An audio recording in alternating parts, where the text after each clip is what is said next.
Welcome to the video lecture on modeling with quadratic functions. This lecture is going to talk about how to solve word problems that are asking you to maximize or minimize a certain quantity. In other words, find the largest or smallest possible value given different circumstances for these problems. So there's several different guidelines that you want to follow, and the most important one obviously is to read the problem carefully and identify what your variables are. I'm going to talk through the rest of these steps as we do examples. So let's start with a very traditional type of example, which is to find the largest product that can be formed by two numbers whose sum is 23. So the first thing we want to do is think about what our variables are. And since we're looking for two numbers here, our two variables are going to be x and y. So x will be our first number and y will be our second number. And then what we're going to write down are two separate types of functions. The first type of function is what I called the constraint. And this is the kind of function that has to be maintained in the problem. There's a certain number given to you in the problem that you have to make sure that you satisfy. And in this particular example, it's the fact that we have to have our sum equal to 23. So if our two numbers are x and y, and their sum needs to be 23, then our constraint would be the equation x plus y equals 23. The second function that we're going to come up with, or the second equation we're going to come up with, is called the objective function. And this is the thing that you're trying to optimize. And optimize means to either maximize it or minimize it, find the largest or the smallest. And in this problem, we want to find the largest product. So our objective is to find the largest, which is the same as maximizing the product. And product means multiply. So what would our product, I'm going to call the product P here, what would the product of our two numbers be? Well, it would just be x times y. Now in your objective function, typically you don't have it set equal to a number, whereas in the constraint it is set equal to a number. So that's kind of how you can tell the difference. Since we want to maximize this product, it's really this function right here that we're going to be working with. However, we have a problem because we can't really tell where the maximum of this is going to be, since it's a kind of a complicated equation since we have so many variables going on. So the first thing we're going to do is try to eliminate one of these variables, and that's where the constraint comes in. If we have this relationship that x plus y equals to 23, we can solve this constraint for one of the variables. Doesn't matter which one you solve for. I usually just solve for whatever is easiest. And in this example, they're both equally easy. So I'm just going to go ahead and solve for y by subtracting that x to the other side. I'm going to go ahead and put a box around that. And then what I'm going to do is substitute into my objective function wherever I see y. Instead, I'm going to replace it with 23 minus x. So my product becomes x times, parentheses, 23 minus x. Now let's go ahead and distribute this and kind of clean it up a little bit. This becomes 23x minus x squared. And we're trying to find where the maximum of this new equation is.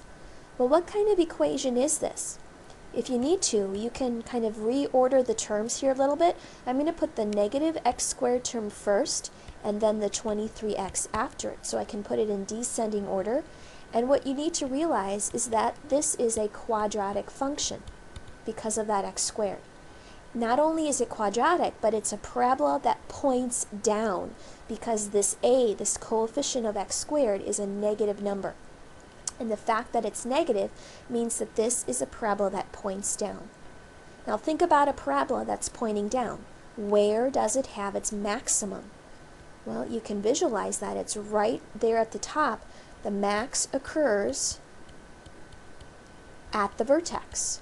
So if you are dealing with a quadratic function, I am going to expect you to use your algebraic formula for finding a vertex to figure out where this maximum occurs. I would not expect you to be doing this on a calculator. You should be able to find it exactly by using your vertex formula. So let's find the vertex using our vertex formula, And remember, that says that the vertex has to occur for x at minus b over 2a.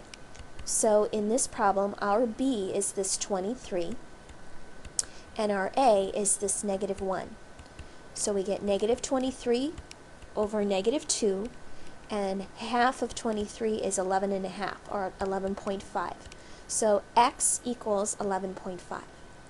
Now normally when we go to find our y-coordinate of our vertex, we would take this x value and we would plug it in.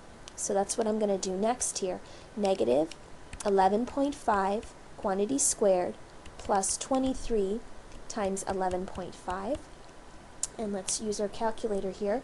So we have negative 11.5 squared plus 23 times 11.5. And we get 132.25. And normally we would call that y, but I want to caution you here because this is a y-coordinate of a vertex if we're graphing this function. But this equation that we were using wasn't equal to y. What was it equal to? It was equal to this p, which represented our product.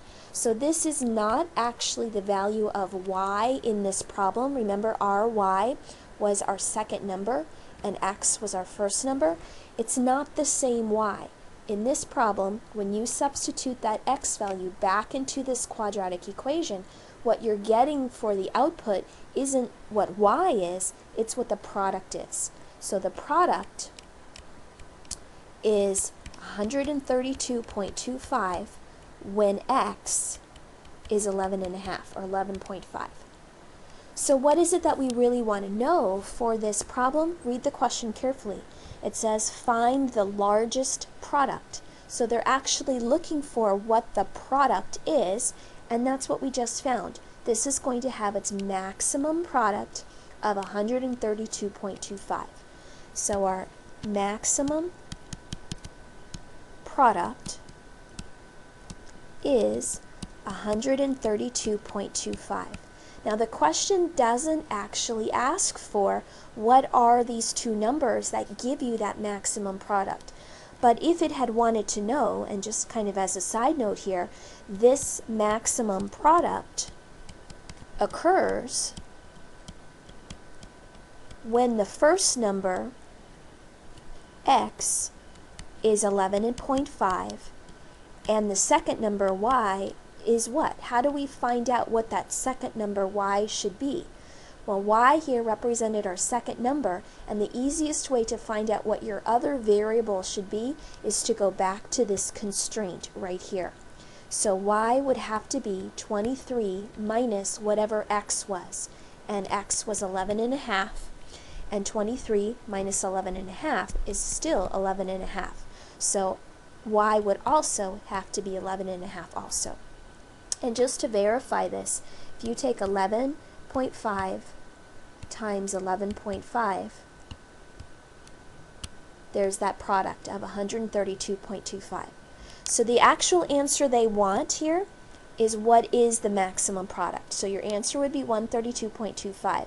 But the numbers that give you that happen to both be 11.5. Okay, let's try another example. This again is another typical example. All of the problems that we're going to do in this lecture are all ones that you always see in every math textbook. So you'll probably see homework problems that are just like these, with possibly slightly different numbers.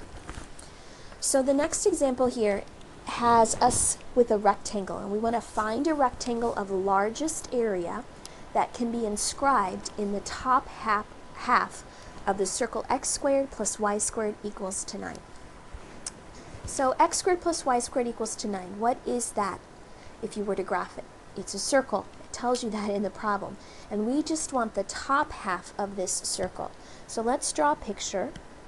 This is a circle with a center at the origin, 0, 0, and a radius of 3. Remember, the radius is the square root of this constant on the right-hand side.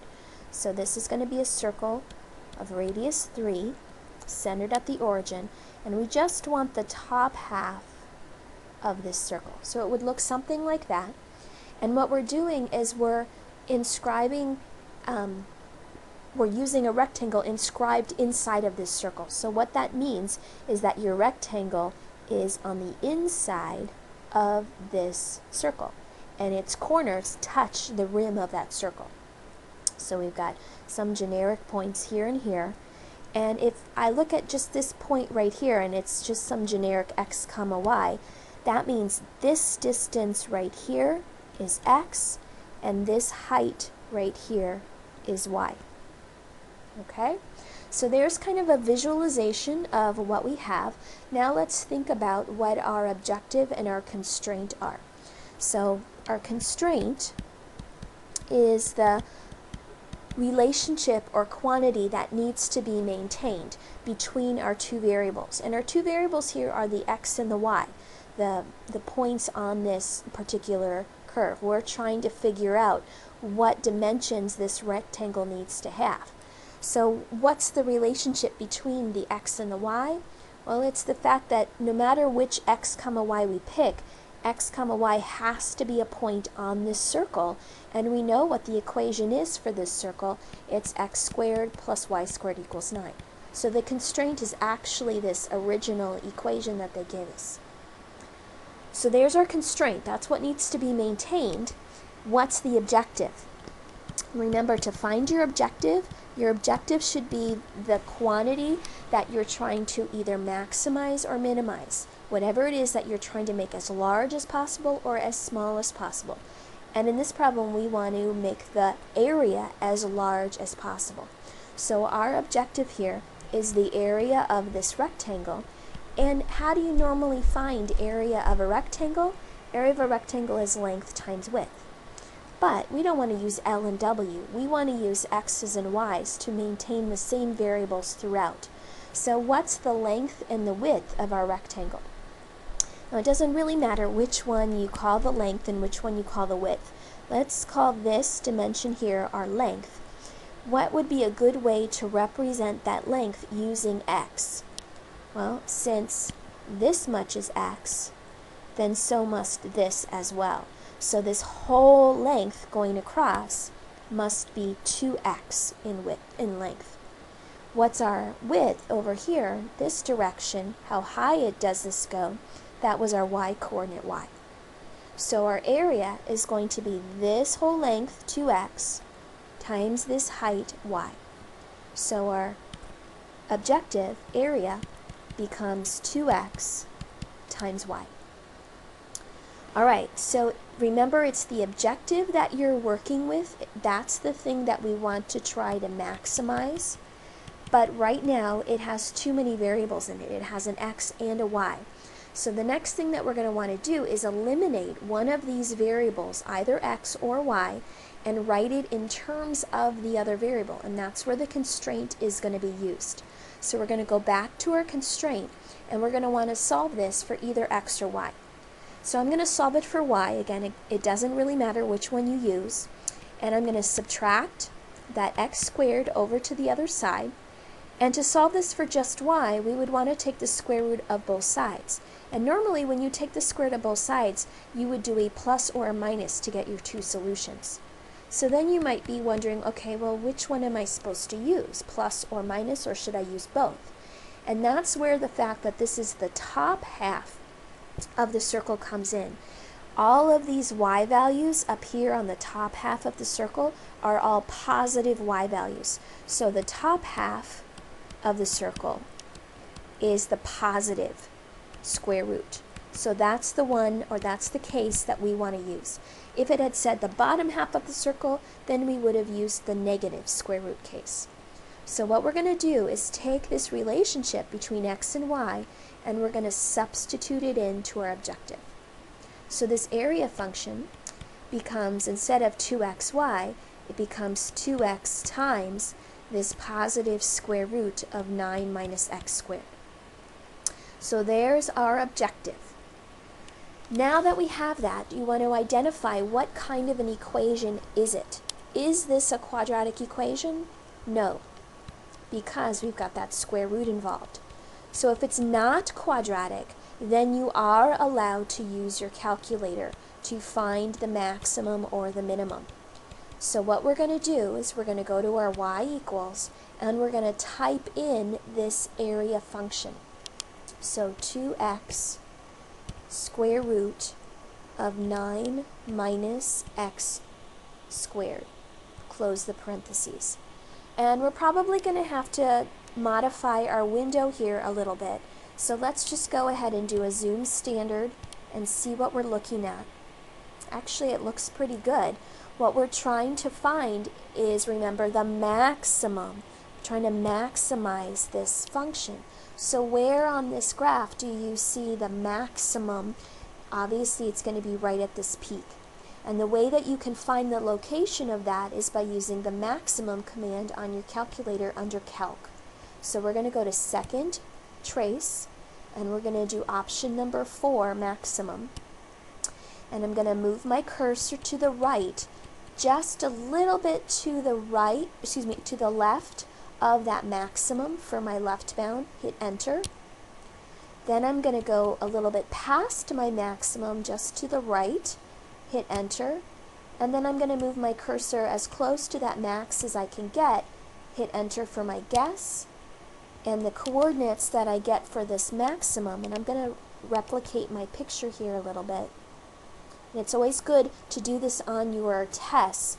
If you're trying to show your work, show a picture of the graph that you're referring to on your test, because your instructor can't see what your calculator looks like. So show kind of like a screenshot of what you're referring to. And the coordinates of this maximum are 2.121 for x and 9 for y. Okay, so now that we know this maximum, we need to identify what variables did we just find out, and did we answer the actual question. So be careful again here. The x coordinate is this 2.121. So x equals 2.121. The y coordinate here isn't really the same y that we were using in our diagram, in our picture over here. Because in our formula that we typed into our y equals, it wasn't really set equal to y. If you look at this box right here, this equation with the square root isn't set equal to y, it's set equal to a. So this 9 that we're getting right here isn't what y is, it's what a is, and that's our area. So our area is 9, and remember, that's your maximum area. That's the biggest area that this graph ever takes on. That's the biggest y value that this area function ever takes on. Now, if we wanted to find out what the actual y was in the original picture over here, how could we find that out? Well, to find out what y is, you have to go back to your constraint. So if we want to know y, we could go back to this equation that we solved for the top half of the circle, and we're going to substitute in the value of x that we just found. So I'm going to plug in 2.121 squared into this top half of the circle. So if I go to my home screen and do square root of 9 minus 2.121 squared, close the parentheses, and we get exactly the same y value back again. So 2.121, and you could round that to 2.122, I guess. So our final solution is what? What were they asking for? We wanted to find a rectangle of largest area. So in this case, when I read that, we're looking for the rectangle itself. So to me, that implies the dimensions. So I'm going to give as my final answer the dimensions of this rectangle. Now you could give x, but to me the dimensions would be this entire width going across. So this width going across would actually be 2x. So the width, which is 2 times x, would be this answer 2.121 times 2. So the width would be 4.243, and the length, or the height, would be this height going up here, which we called y, and y was 2.122 if we round off. So our dimensions would be 4.243 going across and 2.122 going up. Okay? All right, let's try another example, another typical example. So this next example is the typical box problem. So what we're going to do is we're going to create a box with an open top by constructing it from a rectangular piece of cardboard with dimensions 12 inches by 20 inches. And we're going to construct this box by cutting out equal squares of side X at each corner and then folding up the sides. So let me draw you a picture so you can visualize what's going on. We have this 12-inch by 20-inch piece of paper. So this is 12 and this is 20. And what we're going to do is cut out equal squares of side X at each corner. So you're going to imagine cutting out an X by X square from all four corners. Now if I were to do that and cut away those four corners, then what you'd be left with is a shape that looks kind of like this. And then what we're going to do is we're going to fold along these little dashed lines and fold these four flaps up. And when you do that, you're going to be left with a box that looks like this, and it's not going to have a top on it. The top will be open, but the other four sides will be made up of the pieces of paper that we started with. So what we want to do is sort of figure out the dimensions of this box, because in part A we want this volume to be greater than 200 cubic inches. How do you find the volume of a box? Well, volume of a box by definition is the length, so maybe this dimension here times the width, maybe this dimension here times the height going up. So length times width times height. So what we want to do with that is find out what is L, what is W, and what is H. So how can we figure that out? Well, we're going to go back to our original picture here. There isn't per se an exact constraint equation, but we're going to build in the constraint into our volume equation because we're trying to eventually maximize this volume in part B. So the constraint is actually going to be constructed into our objective, and I'll show you how we're going to do that. So first, let's find our length of our box. So let's call this length right here L, and if you think about that, that's this length right here on my picture, which comes from this distance from here to here. So how much is that red distance going to be? Well, if the whole length from here to here is 20, and we're taking away X from this corner and X from this corner, then how much would be left? Well, we had 20, and we're taking away 2 X's, so this must be 20 minus 2X. So the length is 20 minus 2X. Similarly, this width going this way would be this width on my picture here, or this distance from here to here. It started out as 12, and then we took away an X from the bottom and an X from the top. So what's left in between is 12, take away 2 X's. And then finally this height up here, that height is the height of this little flap folding up. I'll draw it right over here. So if I fold that flap going up, that's exactly the height of my box.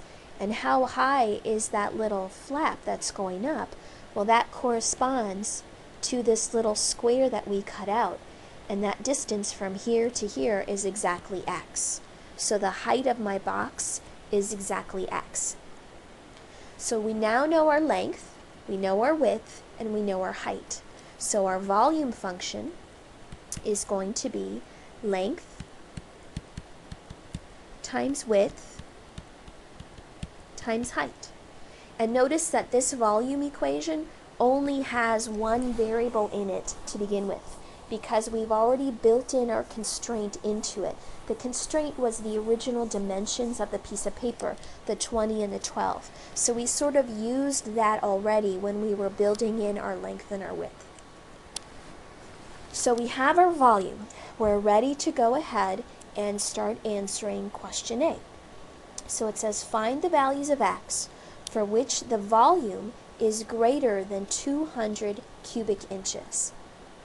So if we want to figure out when is this volume greater than 200 inches, we're trying to find where this volume function is larger than 200. So how could we do that? Well, first of all, recognize that this volume function right here is cubic because you have an x times an x times an x. So it's not a quadratic function, it's a cubic function. And to do this, because it's cubic, we're going to want to do it graphically using our calculator. There's no other way to get around that because the function is too high of a degree. If you really wanted to, you could distribute all these things, multiply them all by each other, and simplify out what that cubic would be. It's totally up to you if you decide to do that. Since I'm using my calculator, I can just go ahead and type it in exactly as it is. So I'm going to go to my y equals, clear out what I already had in here, and I'm going to type in parentheses 20 minus 2x parentheses 12 minus 2x parentheses x. And we're going to have to adjust our window here a little bit, but let's go ahead and just do a zoom standard for now. See what we have working for us right now. And you don't really see a whole lot, so we're going to have to kind of modify this volume quite a bit. And let's just kind of play around with our window. You can see that there's a lot of dead space over here on the left side. So I probably don't need my x min to be all the way out to -10, so I'm going to narrow that up. And I do probably want to extend my x max a little bit further to the right. We also obviously need to extend our y min and our y max up and down so we can see more of what's going on. So let's just play around with it a little bit. Instead of going all the way to -10, let's just go from -5, and instead of stopping at 10, maybe we'll go to 15 for the x's. And then for the y's, I really don't know for sure how high this is going to go. So let's just try -100 to 100, just to play around with it. And I'm going to change my y scale to 20s. And let's hit graph. So it's looking a little bit better. I think the x's look pretty good because it's fairly evenly spaced, but I'm still missing the top of my graph up here and the bottom of my graph down here, so I do need to extend my y min and my y max a little bit more. So let's go to window. I'm going to leave my x's the way they are. Let's try -200 to 200 and hit graph. Okay, so we can see that min, but we're still missing that max. So I'm going to need to adjust my y max a little bit more. So let's go back to window. I'm going to leave my y min at -200 because I was able to see that low point. And let's boost our y max up to 300. And I'll make my y scale go by 50s since we're getting pretty large here. Alright, there's a nice cubic graph right there. We're seeing all those characteristic details of a cubic graph. So let's go ahead and draw a picture of this on our notes so we can show what we're referring to. And let me make my graph a little bit straighter here. So here's my cubic, and now we can start answering this question of where is this volume greater than 200. Now remember, the x coordinates on this represent the x's from our little squares. The y coordinates on this graph are actually our volumes. So we want to know where these y coordinates, these volumes, are larger than 200. So there's a nice way to figure that out. If you go to your y equals, we want to know where these y's, or these volumes, are 200 or more.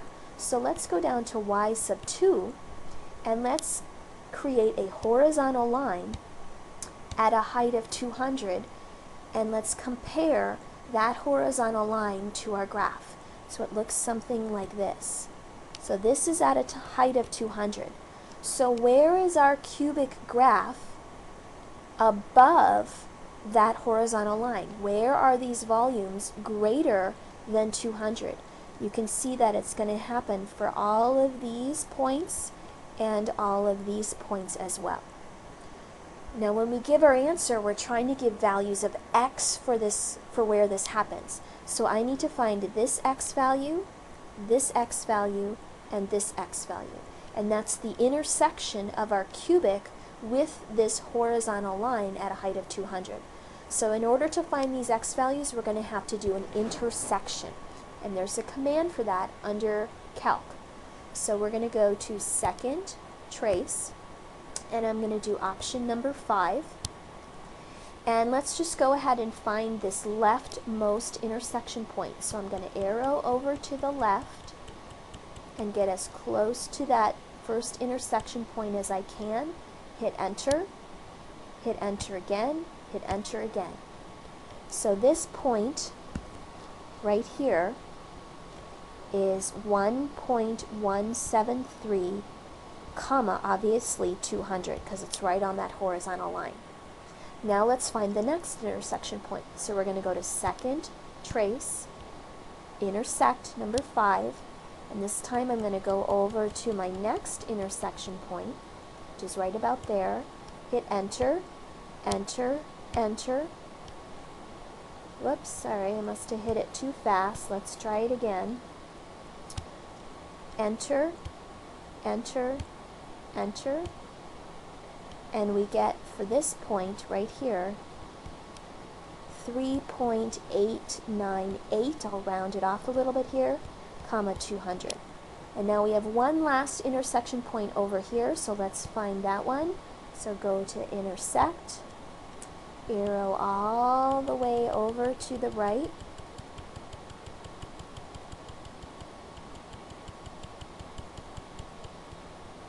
whoops, too far.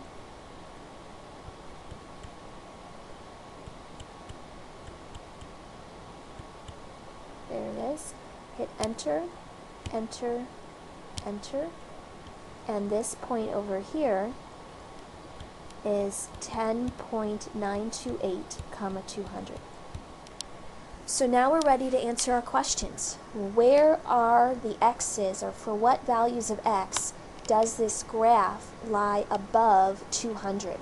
So it's for all of these x's in between here, which would be from the x value 1.173 up to 3.898.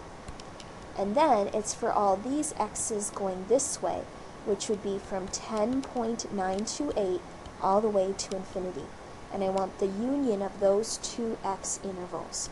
So this is our answer for part A. For all of those x's in that interval, our volume will always be greater than 200. Then for part B, what do we want to do? We want to find the largest volume that such a box can have.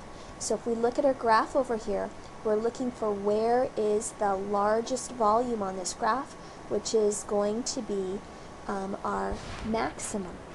So let's take a look at our graph, and you can see that this maximum over here is at this nice little peak. So to find this peak, we're going to use the maximum command under calc. So let's go to second, trace, and I'm going to do option number 4 here. And I got to move my cursor all the way back over to where that peak is.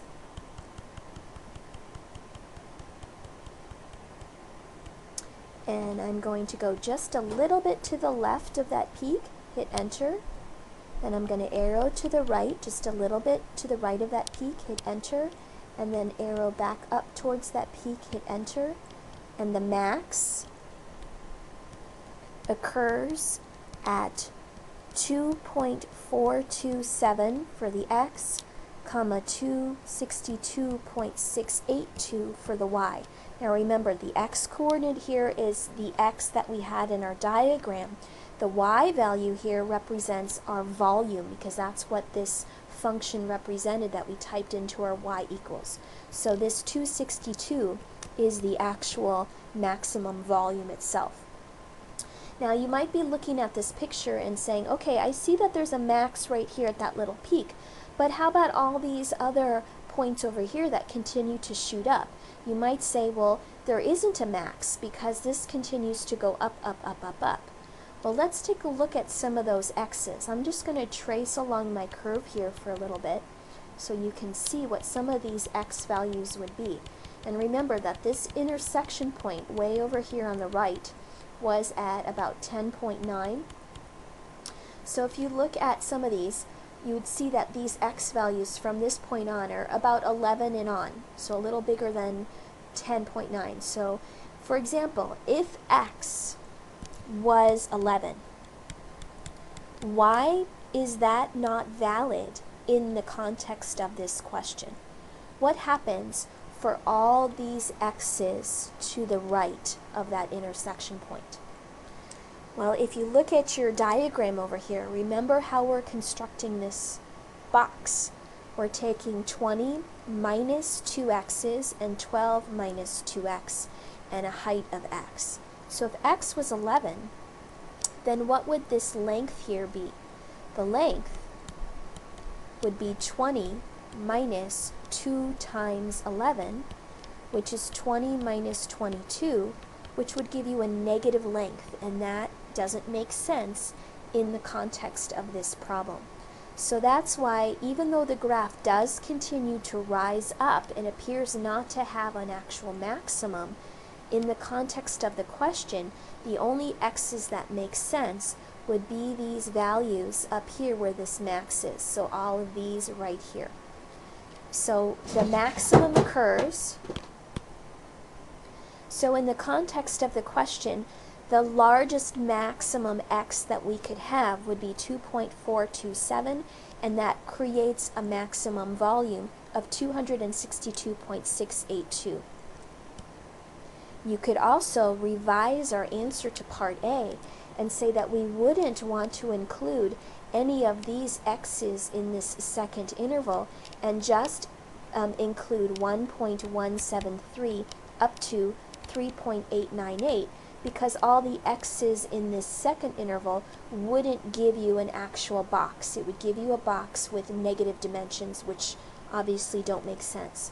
So I'm going to go ahead and revise my answer to question A just to include that first interval only.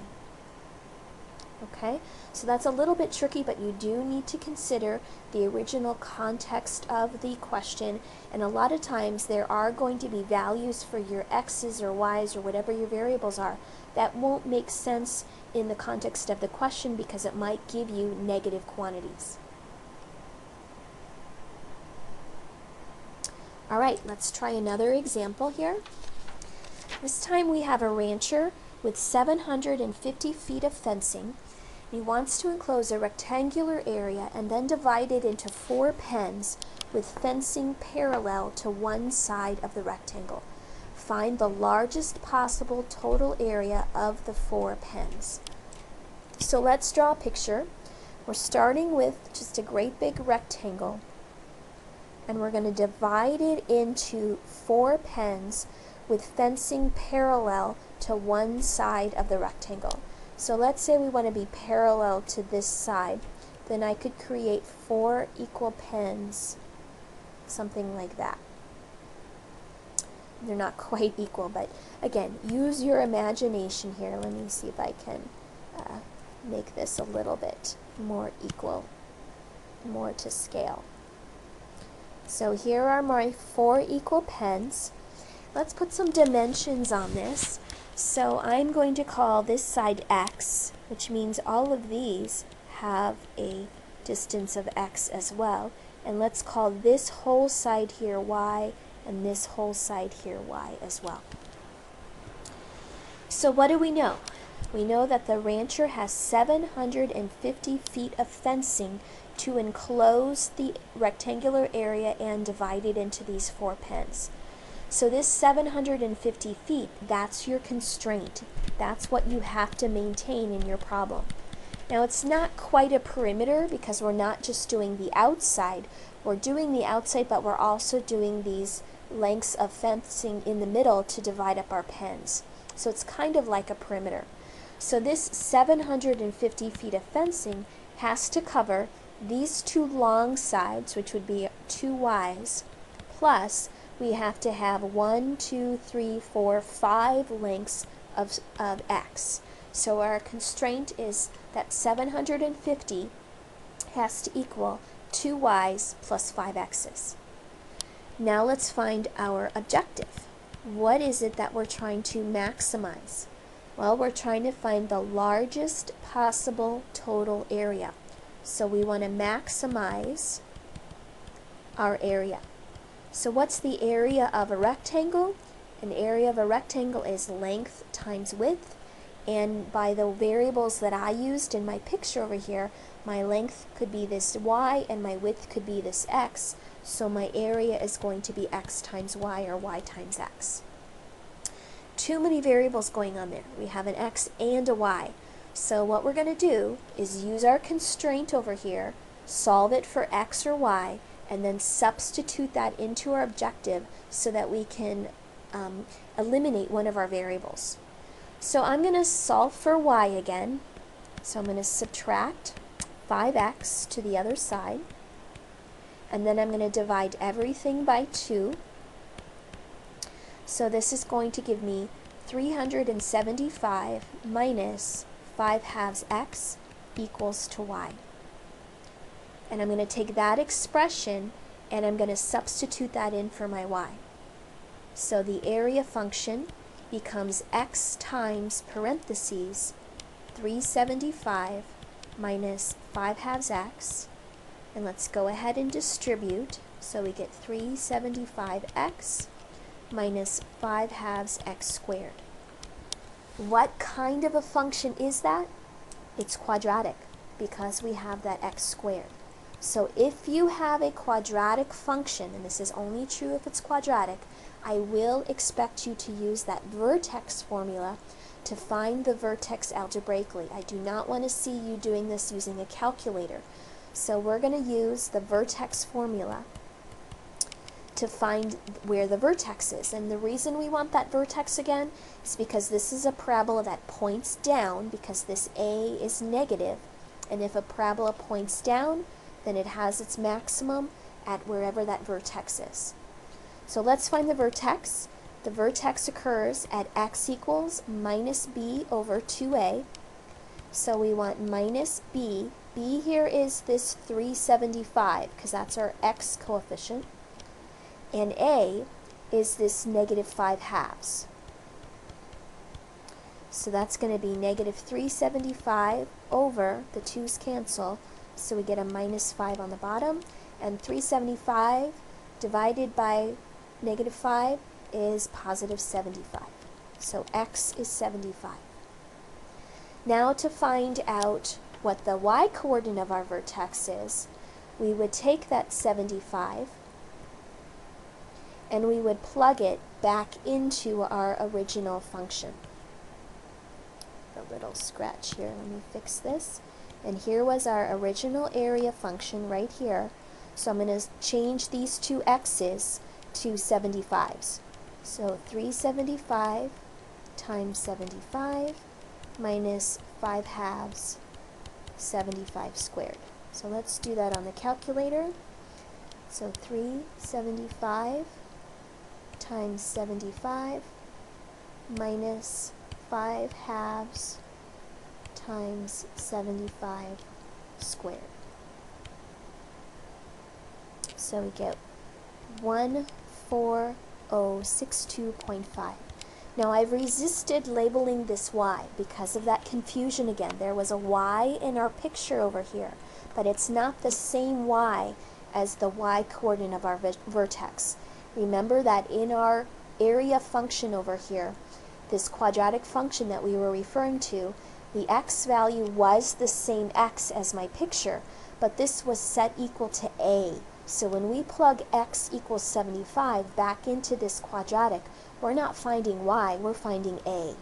So this 14062.5, this is your maximum area. Now, is that what they wanted to know? It said, find the largest possible total area. So yes, that is what they were looking for.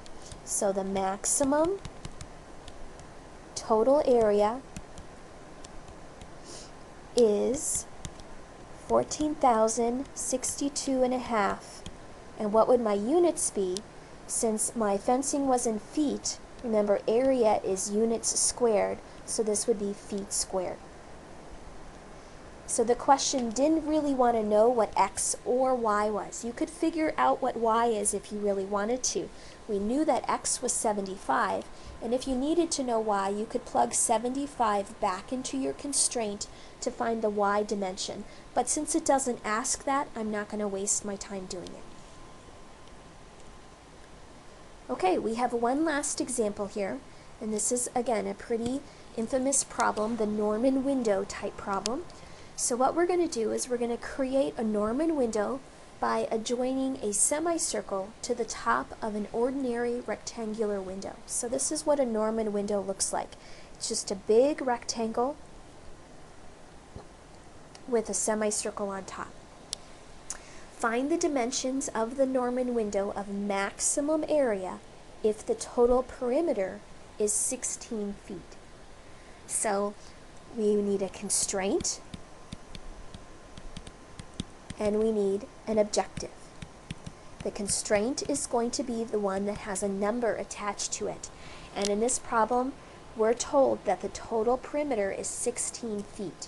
So our constraint is the fact that our perimeter needs to be 16. What is it that we want to maximize or minimize? We want to maximize area. So our objective is going to be an area function, the area of this window. Now, in order to figure out what our perimeters and our areas are, we're going to need some dimensions over here. And you can do this many, many different ways. But one thing that I've learned through experience is that a lot of times when you're dealing with circles, an important dimension of a circle is obviously that radius. So I'm going to let this radius right here be r, which means this whole distance going across would have to be 2r. And we need to know this length of this window, so I'm just going to call that y, and it would be y here as well. So to get perimeter, perimeter is going to be this length y coming down, this width 2r going across, this length y going up, and then it's going to be this distance around the outside of that semicircle. So our perimeter is going to be 2 y's for each of these two sides, plus this 2r going across the bottom, plus this sort of perimeter, if you will, of a semicircle. And when you're talking about circles, you don't really call it perimeter, you call it circumference. So let's kind of review something for a moment, and this is something I would expect you to know. What is the formula for the circumference of a circle?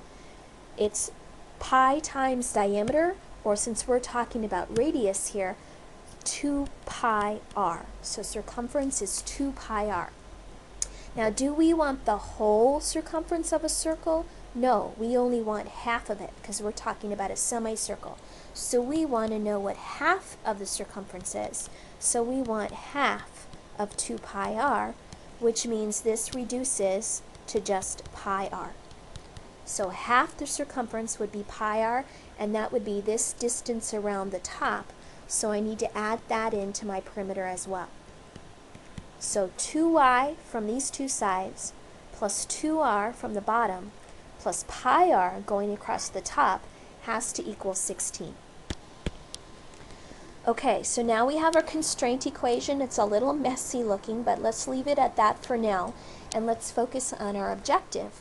Our objective is supposed to be the area of this window, and this window is made up of two shapes. We've got our rectangle going here, And what would be the area of just that rectangular portion? It would be this width times this length. So that would be 2r times y, plus the area of this semicircular part across the top. So again, let's review for a moment. What's the area of a full circle? And this is a formula I would expect you to know. Area of a circle is pi r squared. But we don't want a full circle, we want a semicircle. So what would half of the area be? It would be half of pi r squared. So we need to add 1/2 pi r squared for that top piece of our window.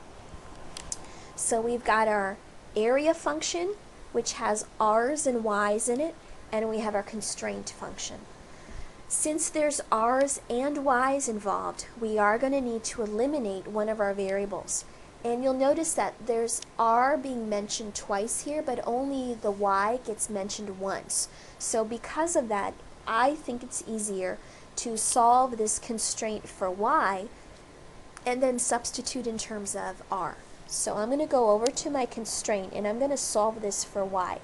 So that means I'm going to leave the 2y where it is, and I'm going to subtract the 2r and the pi r over to the other side, and then I'm going to divide all of these terms by 2. So y equals 16 divided by 2, which is 8, minus, my 2's cancel out here, so I just get an r, minus a 1/2 pi r. And I'm going to put a box around that. So there's what y is. Now I'm going to substitute that y into my area function. So we get area equals 2r parentheses 8 minus r minus 1/2 pi r. So all of that was what y equaled. And then we have this 1/2 pi r squared as well on the side.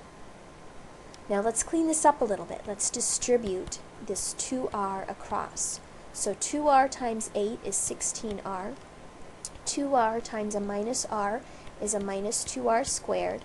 And 2r times a minus 1/2 pi r, the 2 and the 1/2 cancel, but we're going to be left with a negative, a pi, and an r squared. Now you may or may not notice this, but this term here has a pi r squared, and this term here has a pi r squared. So they're actually like terms. This is a negative 1 pi r squared, and this is a positive 1/2 pi r squared. So what's negative 1 plus a half? It would be negative a half. So combining like terms here gives me 16r minus 2r squared, and these two combine to a negative 1/2 pi r squared. So here's my area function. What kind of function is it? It's got r's in it, and it is technically a quadratic equation because it has r squared in it. However, because it has pi's and fractions and all these other things involved, it is very messy. So this would be one example where you don't necessarily need to use that vertex formula, minus b over 2a, to find your maximum because the numbers are just too yucky. So this is one where you would be allowed to use your calculator because the equation itself is just a little bit too hard to handle by hand. So what we're going to do is, if we want to maximize this area, we want to find where this equation has its maximum. So let's go to our y equals, and since it's too messy to do by hand, we're going to graph it. And we're going to try to look for a maximum on our graph. Now, don't get confused here. My original formula actually is going to use r's, but when I type it into my calculator, I'm going to have to use x, since that's the variable button that I have.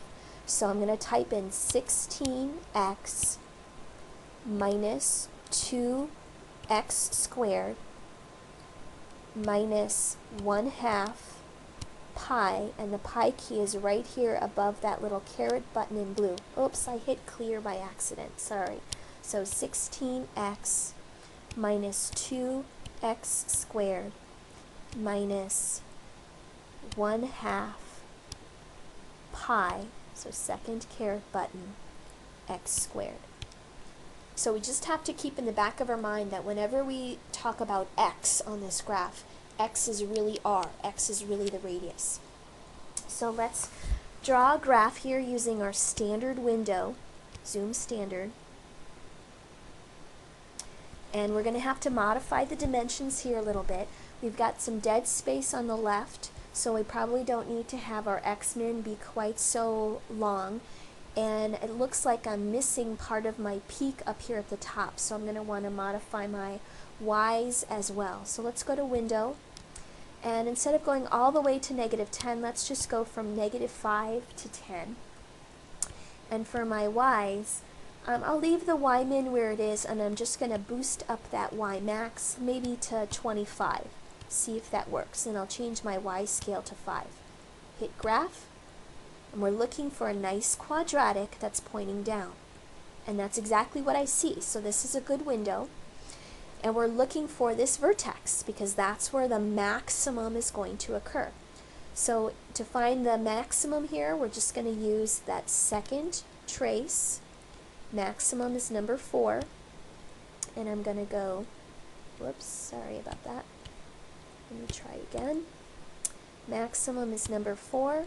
And I'm going to go slightly to the left of the max, hit enter, slightly to the right, hit enter, back up to the max, hit enter, and the coordinates of my max, and again I'm going to draw a picture of my graph from my calculator.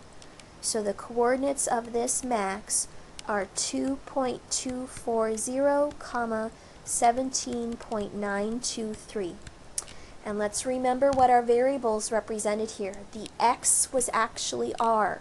So that means our radius, r, is this 2.240. And the y coordinate isn't really y. The y coordinate was our a, our area, since that's what this function was calculating. So our area is this 17.923. What are we looking for? In this problem, we're looking for the dimensions. So we know what the radius dimension needs to be, this 2.24. We still need to know what this y dimension needs to be. So how do we find our y dimension? We find it by going to our constraint. So we're going to find y up here, and we're going to let r equal this 2.240. So we're going to substitute it in. So y is going to be 8 minus 2.240 minus 1/2 pi times 2.24. And we're going to plug that into our calculator. I'll spare you the typing in since my pen isn't always that exact. And it turns out that the y gives you back exactly 2.24 right back again, just like it did in several of our other examples today. So the y coordinate, or the y value here of this dimension, is 2.24 as well. So our final answer is going to be our dimensions, and our radius, r, was 2.24. What were the units on this? Since our perimeter was being measured in feet, then so would our radius be. And the y dimension, this height going up in this direction, also turned out to be 2.24 feet. So there's our final dimensions. All right, good job. We're all done with modeling with quadratic functions. Good luck.